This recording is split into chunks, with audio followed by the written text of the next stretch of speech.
그물을 씻는 베드로.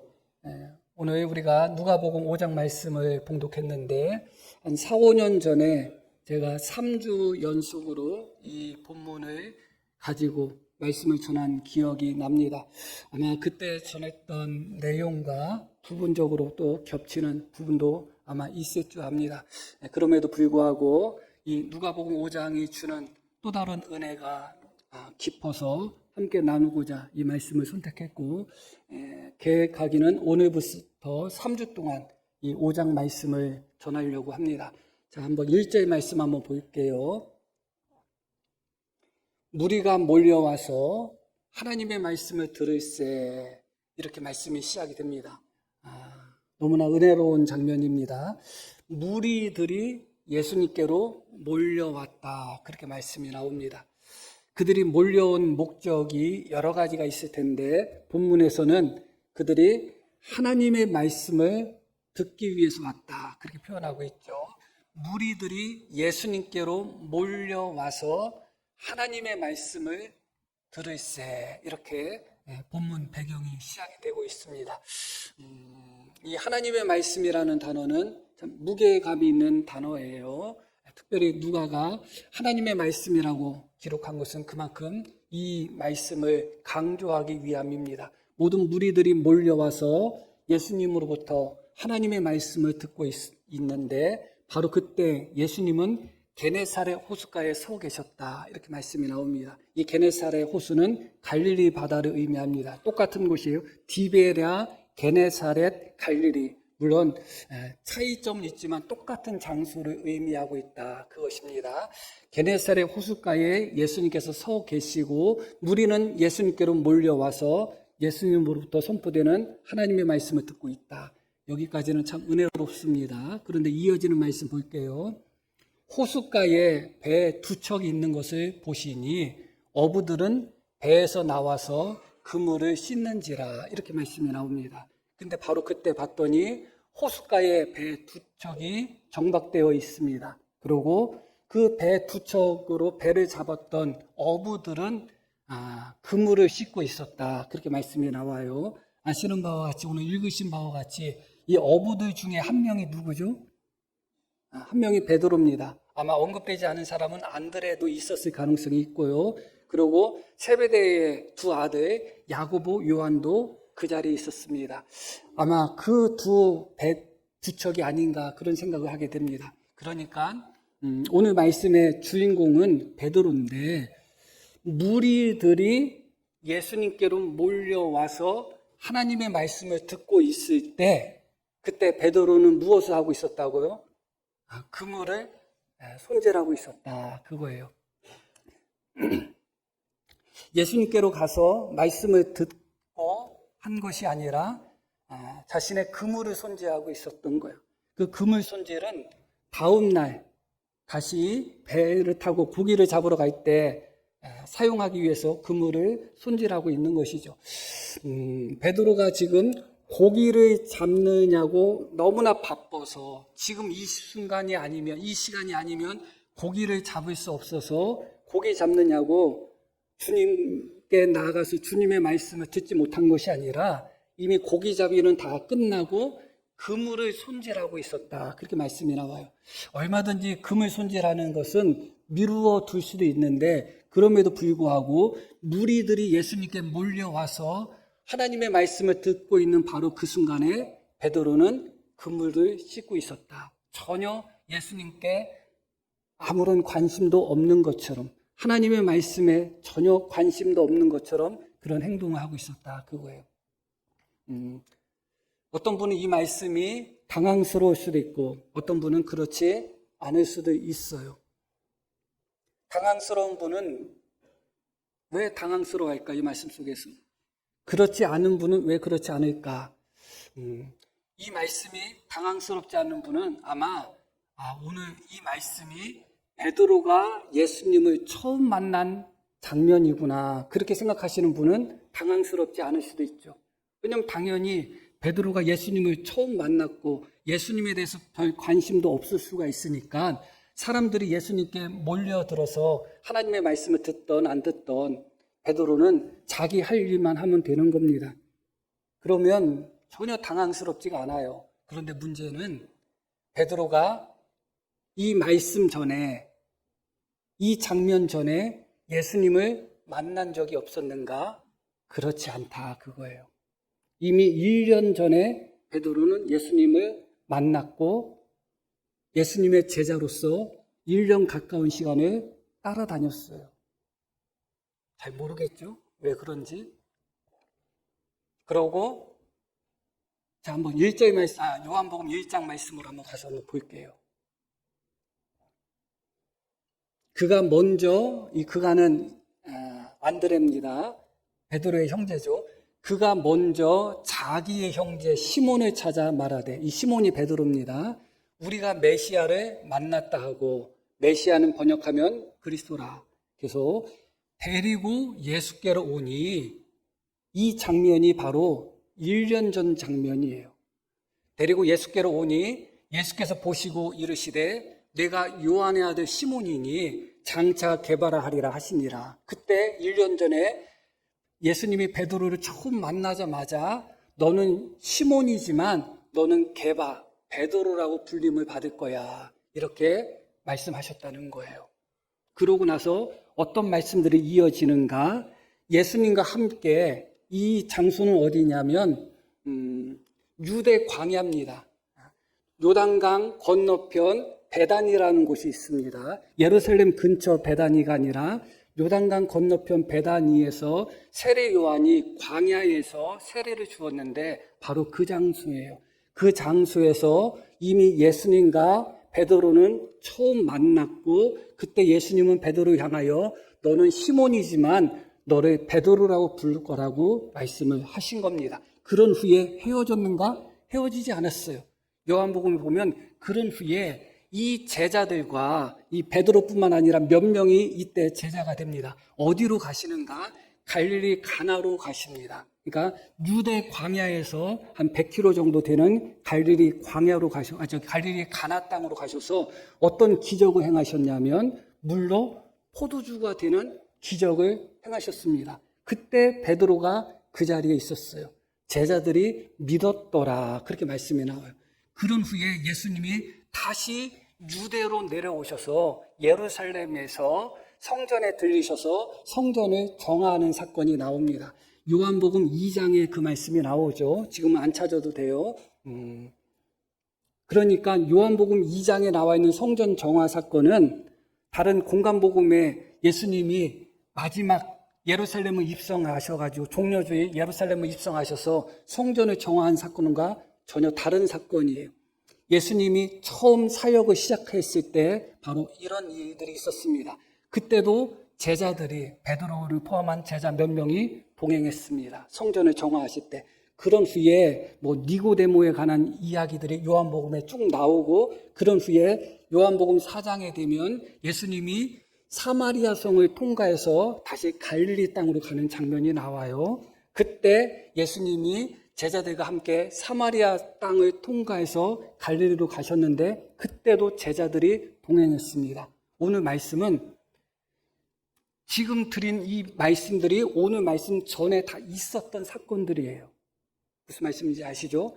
요한복음 1장에서 4장까지 말씀이 오늘 읽으신 말씀 앞에 있었던 1년 동안 예수님의 사역과 또 예수님의 모습을 보여주는 장면들입니다. 다시 말씀드리면 베드로는 1년 가까이 예수님을 따라서 갈릴리를 갔다가 또 유대로 내려왔다가 다시 갈릴리로 갔다가 그렇게 반복하면서 예수님이 물로 포도주를 만드시는 그런 역사적인 현장 속에도 함께했던 사람이었다. 그런데 그 베드로가 지금 무리들이 몰려와서 하나님의 말씀을 예수님으로부터 듣고 있는 그 자리에 죽고 사는 문제도 아닌데 그물이나 씻고 있는 거예요. 전혀 관심 없다는 듯이. 너무 충격적이죠. 그런데 이 충격은 사실은 여기서 끝나지 않습니다. 왜냐하면 마태복음 4장 말씀을 한번 볼게요. 우리가 잘 아는 말씀이에요. 갈릴리 해변에 다니시다가 두 형제 곧 베드로라 하는 시몬과 그의 형제 안드레가 바다에 금을 던지는 것을 보시니 그들은 어부라. 자, 오늘 읽으신 말씀과 동일한 장면 같아요? 다른 장면 같아요? 네? 다른 장면이죠, 그렇죠? 갈릴리 해변에 다니시다가 두 형제 곧 베드로라 하는 시몬과 그 형제 안드레가 바다에서 금을 던지는 것을 보셨다. 오늘 읽으신 말씀은 무리들이 예수님께 몰려들고 그 무리들이 하나님의 말씀을 듣고 있을 때 베드로는 그물을 씻고 있었다. 그렇게 말씀이 나오죠. 전혀 다른 말씀이에요. 이어지는 말씀 계속 볼게요. 말씀하시되 나를 따라오라. 내가 너희를 사람을 낚는 어부가 되게 하리라 하시니 뭐라고 말씀하셨죠? 나를 따라오라. 어때요? 이 말씀 언뜻 보면 베드로와 예수님이 처음 만난 장면처럼 보이죠? 처음 만난 장면이 아니었다. 이미 유대 광야 요단강 건너편 베다니에서 베드로는 이미 1년 전에 예수님을 만났고 그 예수님을 따라서 갈릴리에 가나 그런 기적도 이미 경험했던 베드로였습니다. 그런데 마태복음 4장에 보니까 이 베드로가 무엇을 하고 있냐면 고기를 잡고 있는 거예요. 금을 던지는 것을 보고 예수님이 뭐라고 말씀하셨는가? 나를 따라오라고 하신 거예요. 그러면 나를 따라오라고 하셨다는 이 말씀은 베드로가 예수님과 함께 했다는 거예요? 아니면 예수님을 떠났다는 거예요? 떠났다는 것이죠. 떠났다는 거예요. 그러고 이어지는 말씀 보면 그들이 곧 그물을 버려두고 예수를 따랐다. 베드로가 어떻게 했다고요? 그물을 버려두고 예수님을 따랐다. 그런데 말씀드렸듯이 마태복음 4장과 오늘 읽으신 누가복음 5장이 같은 말씀이라고요? 같은 말씀이 아니라는 거예요. 그러면 최소한 베드로는 예수님으로부터 3번의 부르심을 받은 겁니다. 요한복음 1장에서 안드레가 베드로를 향해서 우리가 메시아를 만났다 해서 예수님께로 인도했고 그 자리에서 예수님이 너는 개바다 하면서 베드로를 제자로 삼고 함께 동행했죠. 첫 번째 부름을 받은 거예요. 그런데 이 마태복음 4장에 보니까 물고기를 잡고 있는 베드로를 보시면서 또 나를 따르라 그렇게 말씀하시는 것이죠. 그것은 무엇을 전제하는가? 베드로가 예수님을 떠난 것을 전제하는 거예요. 그러고 나서 오늘 읽으신 누가복음 5장 말씀을 보니까 물고기가 많이 잡힌 후에 예수님이 베드로한테 또 뭐라고 말씀하셔요? 나를 따르라. 내가 너를 사람을 낚는 어부가 되게 하리라. 그렇게 3번씩이나 예수님이 베드로를 향해서 나를 따르라고 하셨어요. 그 이야기는 무슨 이야기예요? 최소한 베드로가 2번 이상은 예수님을 떠났다는 것을 보여주는 거예요. 다시 말씀드릴게요. 오늘 읽으신 누가복음 5장 말씀은 베드로가 예수님을 만난 지 1년 이상의 시간이 지난 후의 사건이에요. 그리고 예수님을 만나서 처음에 예수님과 동행하기도 하고 함께 하다가 무슨 이유 때문인지 모르지만 예수님을 떠났음에도 불구하고 예수님이 다시 베드로를 바닷가에 찾아가서 나를 따르라고 했을 때 베드로가 어떻게 했다고요? 그물까지 버리고 예수님을 따랐던 베드로가 어느 날 봤더니 오늘 읽으신 누가복음 5장 말씀을 봤더니 무리들이 예수님을 따라오고 무리들이 예수님의 말씀을 들으려고 하는데 베드로는 마치 예수님과 아무 상관없다는 듯이 오히려 예수님과 얽히기 싫다는 듯이 아주 그냥 서늘하게 아주 냉랭하게 그렇게 그물만 씻고 있습니다. 마태복음 4장에는 베드로가 그물을 버려두고 예수님을 쫓았다고 나오는데 오늘 말씀을 보면 베드로가 자기가 버렸던 그 그물을 깨끗이 빨고 있는 장면으로 말씀이 시작이 되고 있는 거예요.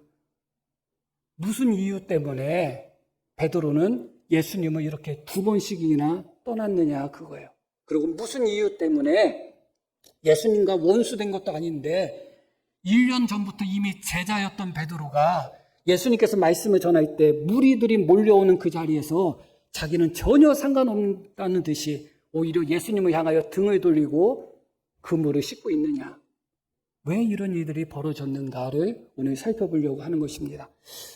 특별히 오늘 말씀 속에서 베드로가 그물을 씻고 있었다 하는 말씀이 나오는데 이 그물을 씻고 있다 하는 단어는 그때 당시에 일반적으로 그물을 손질할 때 사용했던 단어는 아니에요. 이 단어가 신약 성경에 딱 3번 나옵니다.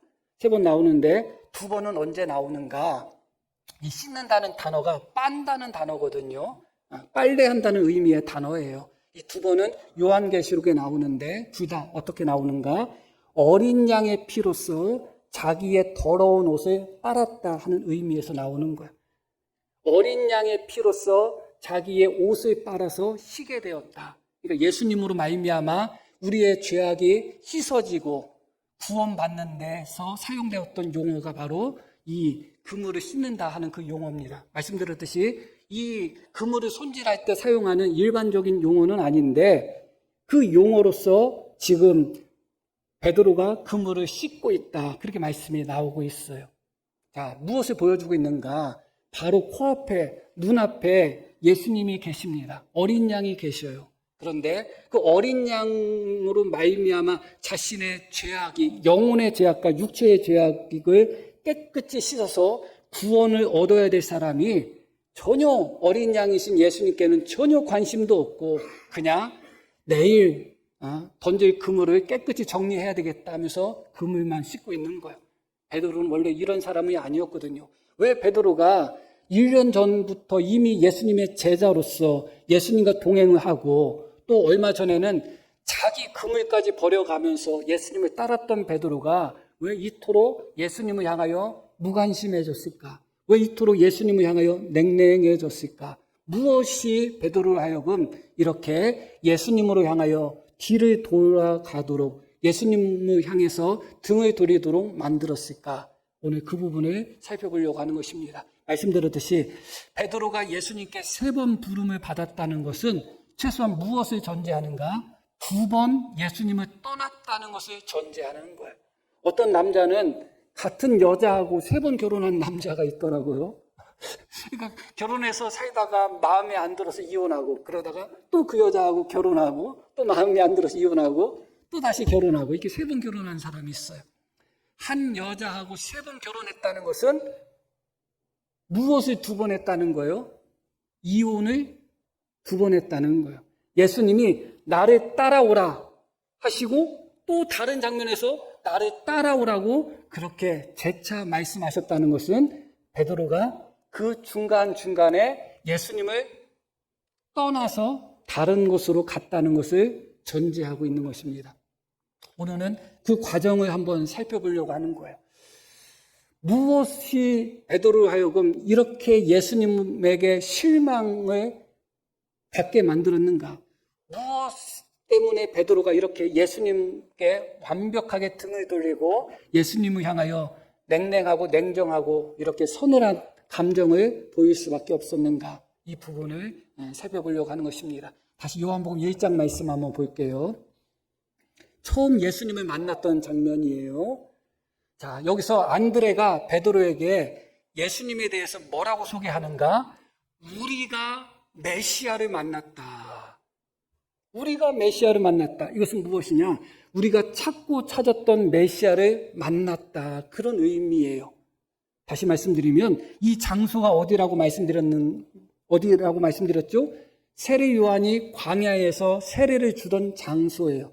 유대 땅, 요단강 동편. 동편이 아니라 동편이죠. 요단강 동편, 요단강 건너편 광야지대 베단이에요. 그런데 베드로는 어디 사람이 있는가? 어디에 살았는가? 이때 당시에는 가버나움에 살았어요. 갈릴리 가버나움. 정확한 위치를 특정할 수 없기 때문에 이 베다니의 정확한 위치를 특정할 수 없지만 대충 어느 정도라는 것을 우리는 짐작을 합니다. 그러면 베드로가 살고 있었던 가버나움과 이 예수님을 만난 곳의 거리 차이가 어느 정도 되는가? 100km 정도의 차이가 있습니다. 직선거리로. 지금은 100km 아무것도 아니죠. 근데 그때 당시에 걸어서 100km를 이동한다는 것은 쉬운 일이 아니에요. 그리고 이곳이 어디라고요? 광야예요. 그런데 어떻게 이곳에서 예수님을 만났을까?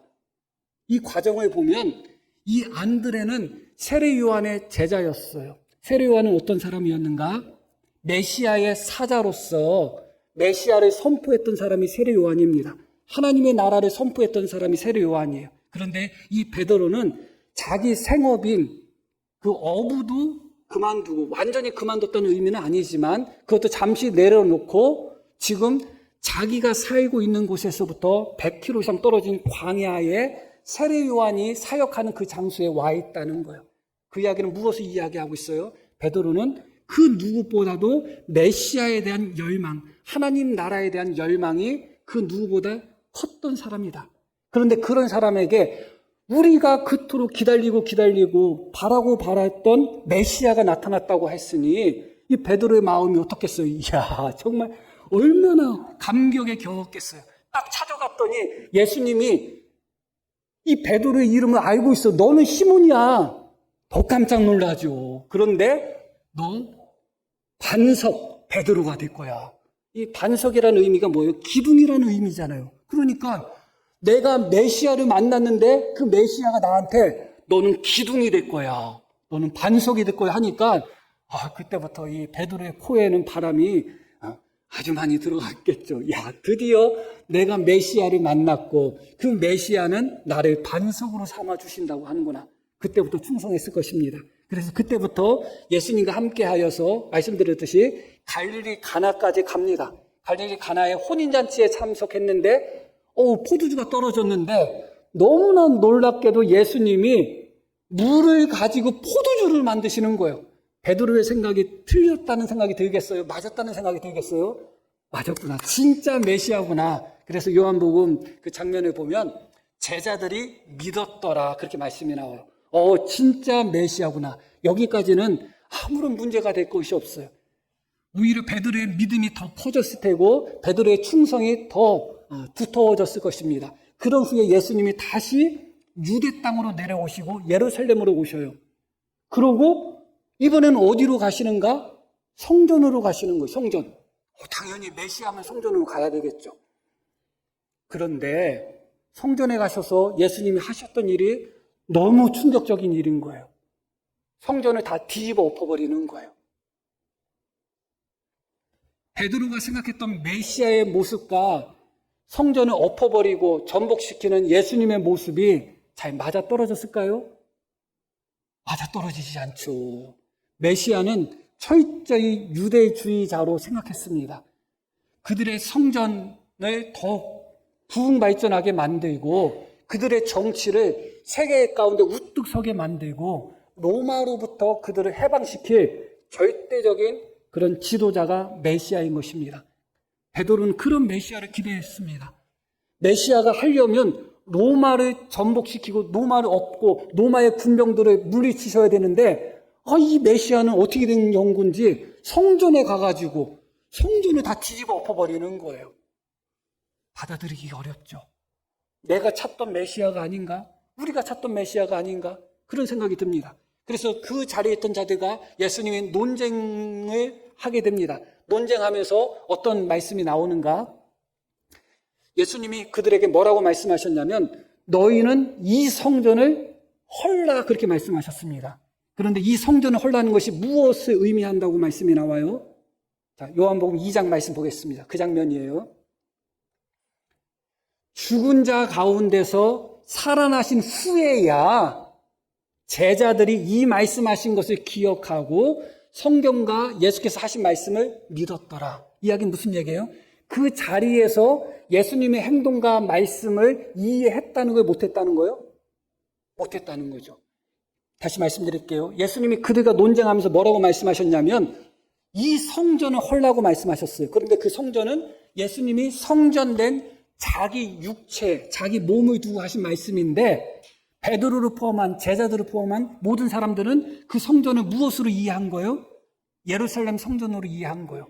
그러니까 예수님 입에서 어떤 말씀이 나온 거예요? 이 성전을 때려 부숴라. 그렇게 들리는 거예요. 예수님 말씀이. 더 충격이죠. 더 충격이죠. 만약에 제 다음에 후임 목사님이 오셨는데 그 양반이 오자마자 이 의자고 뭐고 다 뒤집었고 그러고서 장로님하고 권사님도 부르고서 이 예배당을 때려 부수십시오. 그러면 어떻게 받아들이겠어요? 지금 베드로는 그런 모습을 본 겁니다. 자신이 생각했던 메시아와는 너무너무 다른 메시아인 거예요. 오히려 하나님의 성전을 더 세우고 해야 되는 메시아인데, 로마 제국을 대적해야 되는 메시아인데, 로마 제국을 향해서는 아무 말씀도 안 하시고 하나님의 성전을 뒤집어 엎을 뿐만 아니라 이 성전을 헐어버리라고 하시니 아마 크게 충격을 받았을 것입니다. 그런 후에 니고데모 말씀이 이어지고 이렇게 말씀들이 조금 이어져요. 그건 중요하지 않습니다. 그런데 그 다음에 어떤 말씀이 이어지는가? 예수님이 다시 갈릴리 땅으로 이동하는 장면이 나옵니다. 그것이 바로 요한복음 4장 사마리아 여인을 만난 사건이에요. 자, 다시 정리할게요. 여기까지가 사실은 마태복음과 누가복음에 나오지 않는, 마태복음과 마가복음에서 예수님이 제자들을 바닷가에서 부르시기 전에 있었던 장면들이에요. 무슨 말씀인지 이해 가시죠? 이 시간 순서를 정확하게 기억을 하셔야지 이 말씀이 이해가 되는 거예요. 자, 이제 다시 갈릴리로 돌아갑니다. 왜냐하면 제자들도 갈릴리 사람이고 예수님도 갈릴리 사람이니까 다시 돌아가는 거예요. 그런데 어떻게 돌아가는가? 경건한 일반 유대인들은 절대로 갈릴리로 갈 때 그 사이에, 그러니까 북쪽에 갈릴리가 있고 남쪽에 유대가 있습니다. 유다 땅이 있어요, 유대가. 그리고 그 사이에 사마리아가 있어요. 그러면 갈릴리로부터 유대를 왕래하기 위해서는 사마리아 땅으로 왕래하면 직통거리이기 때문에 시간이 절반밖에 안 걸려요. 그런데 유대인들은 사마리아 땅에 들어가지를 않았어요. 왜냐하면 사마리아 사람들을 개와 돼지처럼 생각했거든요. 유대인들은 이방인들보다도 사마리아 사람들을 더 경멸했어요. 우리가 불교 믿는 사람이 더 싫어요? 좀 표현 이상하지만. 아니면 신천지 믿는 사람이 더 싫어요? 그거야. 사마리아는 유대인들이 볼 때는 사이비예요, 사이비. 그러니까 이방인보다도 못한 것들이야. 하나님을 믿는다고 하지만 사이비로 믿고 있는 것들이에요. 그래서 이스라엘 백성들, 유대인들은 사마리아 땅으로 통과하면 훨씬 더 가까워도 웬만해서는 사마리아 땅으로 가지 않습니다. 그리고 사마리아 땅이나 이방 땅으로 지나가면 그들 몸에 묻은 먼지나 흙 같은 것들이 부정하다 해가지고 다시 유대 땅이나 그렇게 성전 있는 곳에 올 때는 오기 전에 다 먼지를 털고 와서 목욕하고 그럴 정도예요. 그러니까 먼지조차도 부정하다고 생각한 거예요. 그런데 예수님이 우리 갈릴리로 가자 해놓고 어떻게 하셨냐면 사마리아 땅으로 가자는 거예요. 이거 일반적이고 보통 유대인도 안 할 행동을 자기가 메시아라고 믿었던 예수님이 그런 행동을 하고 계시는 거예요.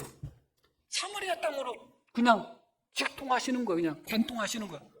그러다가 수가라는 곳에 도착하셔서 행로에 고나있어서 예수님은 그 자리에서 쉬고 제자들은 양식을 구하러 갑니다. 가는데 그때 한 여인이 나오죠. 그 여인이 나왔는데 그 여인은 어떤 여인이에요? 사마리아 여인이죠. 예수님이 그 여자한테 물 좀 달라 했더니 여자의 반응 첫 번째가 뭐였어요? 네? 당신은 유대인으로서 어찌하여 사마리아인 여자인 나에게 물을 달라고 합니까? 그 여자의 반응이었어요. 그 여자도 깜짝 놀란 거예요.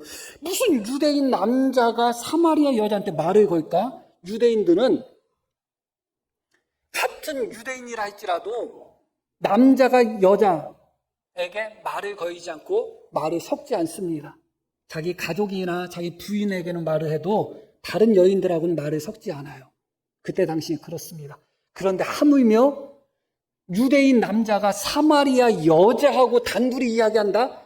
이거는 말도 안 되는 소리예요. 목사가 모텔방에서 어떤 여자하고 나온 것보다도 더 끔찍한 일이에요. 유대인의 관점으로다는. 그런 일이라요, 이게. 그런데 그때 당시에 제자들은 양식을 구하러 갔단 말이에요. 그래서 양식을 구하러 왔는데 제자들은 양식을 구하러 갔을 때 제자들도 피곤했겠어요? 아니면 예수님만 피곤했겠어요? 제자들도 피곤했을 텐데 예수님은 가만히 쉬고 계시고 제자들이 양식을 구하러 간 거예요. 그래서 어렵게 양식을 구하러 왔더니 예수님이 어떤 여자하고 대화하고 있는 거예요. 그 여자가 유대인 여자라 할지라도 받아들이기가 어려워요. 그런데 그 여자는 사마리아 여자야. 아니, 무슨 메시아가 사마리아 여자하고 대화를 해? 이것은 있을 수 없는 일이에요. 그 말씀 한번 볼게요. 요한복음 4장. 이때에 제자들이 돌아와서 예수께서 여자와 말씀하시는 것을 이상히 여겼다. 이상하다는 단어는 경악했다는 거예요. 아니, 무슨 저런 일이 뭐 있어? 이상하게 여겼으나 무엇을 구하시나이까? 어찌하여 그와 말씀하시나이까? 묻는 자가 없더라. 대부분 주석은 긍정적으로 해석해요. 예수님을 존경하고 예수님을 경외하고 예수님을 믿었기 때문에 이상하지만 안 물어봤다. 그렇지 않아요. 말씀드렸듯이 이미 예수님에 대해서 실망할 대로 너무도 실망을 했어요. 갈릴리 가나에서 물을 포도주로 만드시는 기적까지는 좋았는데 예루살렘에 와서 성전을 다 뒤집어 엎으시고 이 성전을 때려 부수라고 말씀하시고 그것도 부족해서 메시아라는 분이 유대인들이 통과하지 않는 사마리아 땅을 통과하고 유대인들은 일반 여자들하고도 잘 대화를 하지 않는데 메시아라는 사람이 사마리아 여자하고 대화를 하고 있는 겁니다. 제자들 입장에서는 너무 끔찍한 것입니다. 그렇기 때문에 우리가 예수님을 믿으니까 예수님을 존경하니까 묻지 말자? 그렇지 않아요. 제자들은 예수님께 잘 물어봐요. 묻지 않는다는 것은 존경심이 아니라 예수님을 향하여 마음의 문을 닫았다는 것을 보여주고 있는 거예요. 이제 제자들이 이야기하죠. 드십시오 합니다. 그때 예수님이 뭐라고 말씀하셔요? 나는 너희가 알지 못하는 양식이 있다 그래요. 아니 자기들은 진짜 그 더운데 땀 뻘뻘 흘리고 애써서 양식을 구해와서 드십시오 했더니 나는 너희가 모르는 양식이 있어 그러시는 거예요 예수님이. 그러니까 제자들이 뭐라고 하느냐, 누가 먹을 거 갖다 줬나 하면서 서로 말을 했다. 서로 말했다는 게 수근거렸다는 얘기예요. 아이씨, 누가 먹을 거 갖다 줘서 혼자 먹었나? 그럼 어떤 생각이 들겠어요? 기분이 좋겠어요? 기분이가 안 좋죠. 기분이가. 미운 놈은 미운 짓만 한다고. 안 그래도 예루살렘 성전을 뒤집어 엎을 때부터 수상했는데 계속 수상한 짓만 하고 있는 거예요. 그런데 바로 그때 사마리아 사람들이 몰려와요. 몰려와서 예수님께 가지 마시고 우리하고 같이 지냅시다 하고 예수님을 초청해요. 말씀드렸듯이 유대인들은 사마리아 사람들을 이방인들보다 더 경멸했습니다. 그런데 그 사마리아 사람들이 우리 집으로 와서 거기 며칠 유하십시오 했단 말이에요. 그러면 정상적인 메시아면 뭐라고 말씀하셔야 돼요? 이 개와 같은 사마리아 사람들아, 내가 너희 집에 왜 가느냐 해야 되는데 예수님이 사마리아 사람 집에 가가지고 그곳에 가서 성에 가서서 이틀을 유하셨더라 나와요. 그런데 그런 후에 예수님이 어디로 오시는가?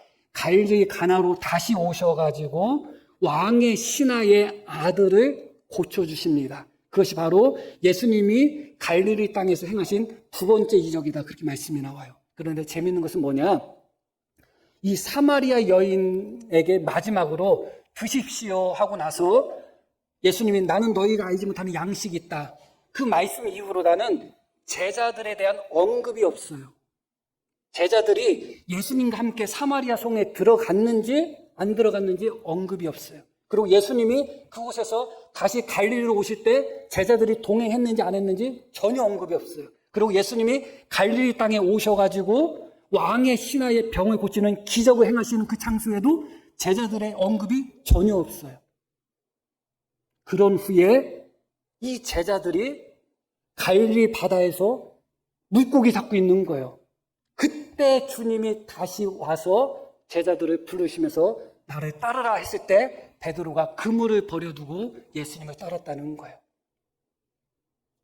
단정 지을 순 없지만 베드로가 예수님께 실망하고 자기가 기대했던 메시아의 모습이 아닌 그런 모습을 보고서 어느 시점에서 예수님을 떠났다는 것은 분명한 것입니다.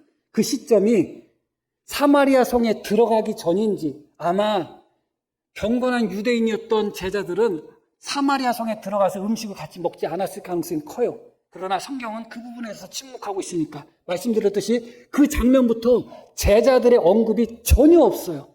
예수님 혼자, 예수님 한 분만 달랑 등장해요.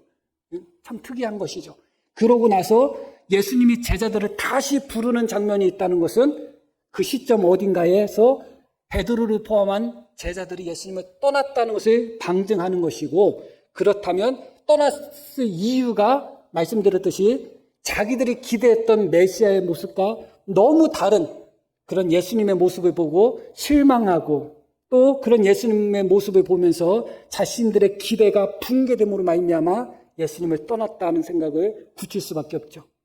그런 상태에서 마태복음 4장에 가면 말씀드렸듯이 예수님이 다시 그들을 찾아갑니다.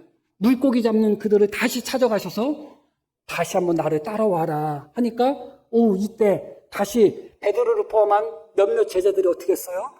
다시 예수님을 따릅니다. 그런데 이때는 그물을 버려두고 예수님을 쫓았다 말씀이 나옵니다.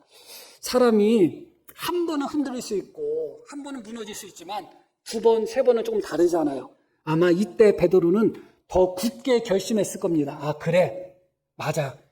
그럼에도 불구하고 이분이 메시아일 수 있어 하는 그런 마음과 믿음 가운데 자기 그물까지 버리고 예수님을 따랐어요.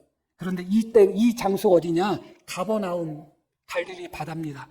그러면서 예수님의 제자들과 함께 다른 갈릴리 지역에 복음을 전하러 갑니다. 다른 갈릴리 지역에 복음을 전하러 가는데 그 장소 중에 한 곳이 어디냐? 나사렛이에요. 나사렛이 어디죠? 예수님의 고향이에요. 예수님이 조금 전까지 살았던 거예요. 예수님이 바닷가에 와서 베드로와 그 야고보와 또 안드레와 요한을 부르시기 전, 가버나움으로 이사 오시기 전까지 살았던 곳이 나사렛이에요. 그러니까 바로 얼마 전까지 예수님이 사셨던 곳이 나사렛인데 그분이 그 고향 나사렛을 떠나서 가버나움으로 오셔서 제자들을 부르셨지만 예수님 마음속에는 고향에 대한 마음이 있겠어요, 없겠어요? 당연히 고향에 대한 마음이 있겠죠. 그래서 우리가 다른 곳에 가서도 복음을 전하다 하면서 갈릴리의 다른 지역에 가서 복음을 전하는데 그러다가 예수님이 나사렛이라는 곳, 당신의 고향에 들리시고 그 고향 회당에서 함께 예배를 드리며 예수님이 말씀을 읽으십니다. 그런데 그 과정 속에서 나사렛 사람들과 또 논쟁이 벌어졌어요. 논쟁이 벌어졌는데 어떤 일이 벌어졌는가? 요한복음 4장을 볼게요. 누가복음 4장.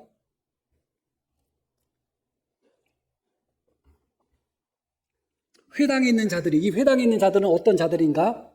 나사렛 회당이에요. 예수님 고향 사람들이에요. 예수님 친구고 예수님 선후배 되는 사람들이에요. 그 사람들이 이것을 듣고 다 크게 화가 나서, 예수님의 말씀을 듣고 다 크게 화가 나서 이어지는 말씀, 일어나 동네 밖으로 쫓아내요. 예수님, 회당에 있던 예수님을 그 지역 사람들, 예수님과 정답게 알고 있었던 고향 사람들이 예수님을 회당에서 끄집어내서 동네 바깥으로 쫓아내요. 어떻게 했다고요? 그 동네가 건설된 산 낭떠러지까지 끌고 가서 밀쳐 떨어뜨리고자 했다. 참. 예수님을 떠났는데, 이것저것 실망스러워서 예수님을 떠났는데, 그 예수님이 바닷가에서 물고기 잡고 있는 제자들을 다시 찾아오신 거예요. 다시 찾아오셔가지고 다시 한번 나의 제자가 되면 안 되겠니? 다시 한번 나를 따라오면 안 되겠니? 해가지고 큰 맘 먹고 그물까지 버리면서 예수님을 다시 쫓았단 말이에요. 그런데 그때 예수님이 우리가 다른 곳에 가서도 복음을 전하자 하면서 나사렛에 가셨는데, 그 나사렛은 예수님의 고향인데 거기 가서 제자들이 본 것이 무엇이냐? 고향 사람들이 예수님을 낭떠러지에서 떨궈서 죽이려고 하는 장면을 목격한 거예요. 고향 사람들조차도 예수님을 인정하지 않고 받아들이지 않고, 그 분노가 얼마나 컸으면 어렸을 때부터 서로 알고 지냈던 형 동생 했던 그 고향 사람들이 예수님을 낭떠러지에서 떨어뜨려서 죽이려고 한 모습을 그들이 본 것입니다. 베드로 생각이 어떤 생각이 들겠어요? 그런데 그럴 때 예수님이 어떻게 하셨는가? 이어지는 말씀 볼게요. 예수께서 그들 가운데로 지나서 가시니라. 그들 가운데 지나서 가셨다는 얘기가 낭떠러지 밀치려고 했는데 저리 가거라 하고서 가셨다는 게 아니에요. 피하셨다, 도망가셨다는 의미예요. 메시아로서의 어떤 권능도 안 보입니다. 어떤 능력도 안 보여요. 너무나 연약해 보이고, 그것뿐만 아니라 심지어 메시아인데 고향 사람들 사람까지도 그 메시아이신 예수님을 죽이려고 한다. 그래서 이 장면을 목격했던 베드로는 어떤 마음이었을까? 그런 다음에 오늘 읽으신 누가복음 5장이 이어지는 거예요. 성경은 베드로가 이것 때문에 예수님을 떠났다, 저것 때문에 예수님을 떠났다 말하고 있지는 않아요. 그러나 베드로가 예수님께 다시 부름을 받고 또 다시 부름을 받는 사이사이에 있었던 사건 중에 오늘 우리는 베드로가 충분히 충격받고 충분히 상처받고 충분히 실망할 만한 사건들을 살펴본 거예요. 우리가 베드로여도 아마 그러지 않았을까 하는 생각이 듭니다. 메시아라고 그토록 기다렸던 메시아인데 그분이 오셔서 하는 것은 성전만 때려 부수고 있고, 그토록 기다렸던 메시아인데 한 번 더 믿어주자, 한 번 더 믿어주자 하고서 쫓아갔더니 이번에는 자기 고향에 가서 고향 사람들과 싸우고 고향 사람들이 그 메시아를 죽이려고 낭떠러지 밀치고 이런 장면들을 목격한 겁니다. 더 이상 엮여서는 안 되겠다. 이분이 메시아일 수는 없겠다. 더 이상 이분에게 마음을 줘서는 안 되겠다. 더 이상 관심을 가져서는 안 되겠다. 사람들이 예수님께 몰려드는 거, 저 사람들 몰라서 몰려드는 거지. 저 사람들이 예수님이 어떤 사람인지 어떤 모습을 보였는지 모르니까 몰려드는 거지. 나는 예수님 그런 모습 다 봤어. 우리가 생각하는 메시아 아니야. 우리가 기대하는 그런 그리스도가 아니야. 나는 그냥 그물이나 씻어야지. 내가 예수님과 무슨 상관이야. 이게 엮이면 안 되겠다. 그 모습이 바로 오늘 읽으신 누가복음 5장의 말씀인 거예요. 충분히 이해가 갑니다. 베드로의 모습이 충분히 이해는 갑니다. 그러나 예수님이 베드로에게 실망을 준 것은 아니에요. 스스로 메시아에 대해서 예수님은 이런 분이어야 된다고 자기가 가지고 있었던 기준에 맞지 않았기 때문에 실망인 것이지, 예수님이 기준에 맞지 않는 것은 아니에요. 예수님은 하나님의 아들이시잖아요. 하나님의 아들도 내가 기준을 정해버리면 하나님의 아들도 그 기준에 맞지 않는다니까요. 그게 무서운 거예요. 아무리 훌륭한 사람이라 할지라도 내가 기준을 정해서 그 사람을 보면 다 못난 사람, 다 나쁜 사람이 되는 거예요. 예수님조차도, 하나님의 아들조차도 베드로는 메시아는 이런 분이어야 돼, 메시아는 이런 사람이어야 돼, 자기 기준을 가지고 예수님을 보았더니 너무나 실망스럽고 너무나 상처받는 거예요. 나는 더 이상 예수님과 함께해서는 안 되겠다. 그런 상태가 바로 오늘 말씀의 상태인 것입니다. 그러나 여기서부터 사실은 신앙이 시작이 되는 거예요. 처음 신앙생활 할 때 가졌던 기대가 붕괴되지 않은 상태에서 신앙은 성장할 수도 없고 발전할 수도 없고 더 나아갈 수도 없습니다. 처음 우리가 예수님을 믿을 때 기대하는 게 뭐예요? 우리가 예수님을 믿어서 고난당하자, 예수님을 믿어서 천국을 위해서 우리가 이 땅에서 헌신하고 희생하자, 그게 우리가 처음 예수님을 믿을 때 가졌던 기대예요? 그 기대가 아니죠. 모든 사람들이 처음 예수님을 믿을 때 갖는 기대들이 있어요. 교회 다녀가지고 좀 자식들도 더 공부 잘하고 내가 열심히 기도해가지고 자식들도 성공하고 남편도 더 잘 되고 더 건강하고 이런 기대들이 있단 말이에요. 그러나 이 기대가 무너질 때 많은 사람들이 주님을 떠나고 교회를 떠나는 그런 모습을 보이고 있습니다. 그러나 이 지점이 사실은 우리의 신앙이 다시 시작돼야 되는 시점이다. 예수님에 대한 기대가 붕괴되는 바로 그 순간 베드로는 예수님을 떠나고 또 떠났습니다.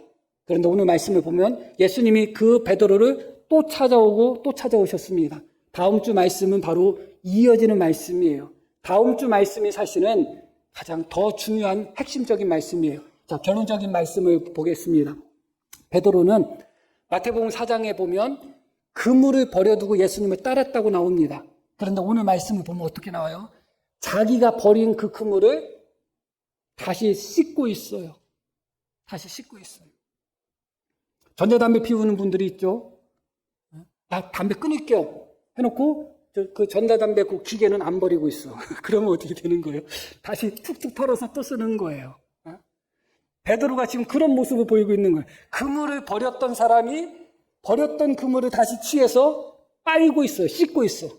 그게 지금 베드로의 모습이에요. 우리의 모습도 그런 모습이죠. 그런 베드로를 향하여 예수님이 뭐라고 말씀하셨는가?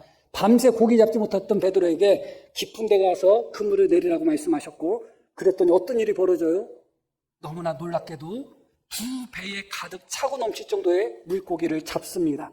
그 장면을 한번 볼게요. 오늘 본문 말씀 7절 말씀 보겠습니다. 이에 다른 배에 6절 말씀부터 볼게요. 그렇게 하니 고기 잡은 것이 심이 많아 그물이 찢어지는지라. 이 말씀이 중요한 말씀이에요. 그물이 어떻게 됐다고요? 찢어졌다. 요한복음 마지막 장에 153마리의 엄청난 고기를 잡았을 때 그때는 그물이 찢어졌어요? 안 찢어졌어요? 안 찢어졌죠. 그런데 오늘 말씀에는 그물이 찢어졌다고 나와요. 이렇게도 해석하고 저렇게도 해석하고 다 가능성 있는 해석입니다. 그런데 여기서 찢어졌다는 단어는 산산조각이 났다, 갈기갈기 찢어졌다는 의미예요. 아주 강한 의미예요. 그러니까 살짝 그물이 터지거나 하면 꿰맸으면 돼요. 그러나 이 단어, 찢어졌다는 단어는 그물이 지금 산산조각이 나고 있다, 갈기갈기 찢어지고 있다는 의미예요. 그 그물은 다시 수선해서 쓸 수 있을까요? 못 쓰죠.